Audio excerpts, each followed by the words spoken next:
right, we want to move to the forecast today on this weather alert day. We've been talking about the heat dome and the weather and how oppressive it is. Here's Dylan with a forecast. You said that there was some hope, or no? Maybe not. No, you're right. There is hope, but we have to get through the weekend first. Okay. So yeah, the problem is how long this heat wave is. And you know what? The interesting thing, tomorrow at 4:51 p.m., that is the official summer solstice, the very first day of summer.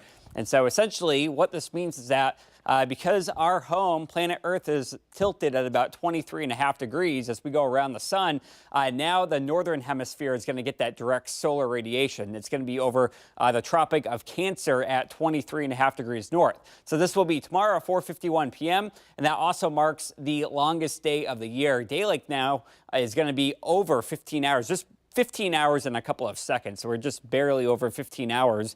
The shortest day of the year doesn't come until the first day of winter on December 21st at just about 9 hours and 19 minutes, which that will be quite a long ways. But right now, some cooler air of winter actually sounds pretty darn good.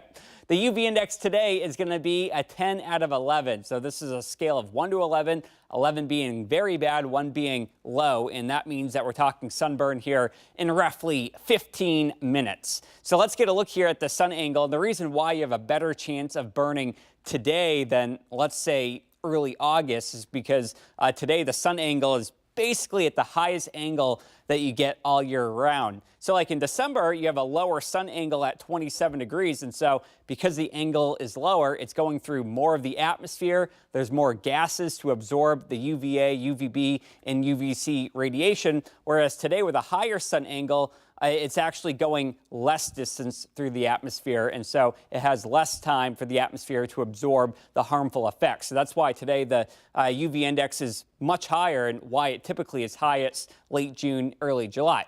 Anyway, so let's put that aside. Let's talk about this extreme heat. And man, we have this massive dome of high pressure sitting right on top of us. So New England is getting their fair share of the heat today, and that big dome of high pressure is going to be shifting further to the west through Thursday, Friday, and Saturday. Now, this is important because this is why those will be the hottest days of the week. And you can see right now the jet stream, where is it? It's way up here in Canada. And so there's really nothing blocking this warm air from coming in from the north. And this cooler air, the more pleasant air near Canada, is trapped up there and can't give us any reprieve.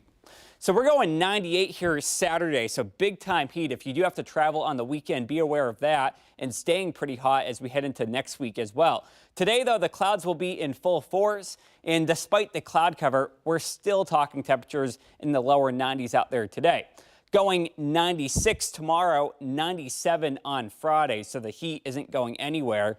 The question is, do we have the luxury of a quick shower to cool us down? If you are northwest of 71, yes. If you are southeast of 71, no. You're going to stay dry as we head through today.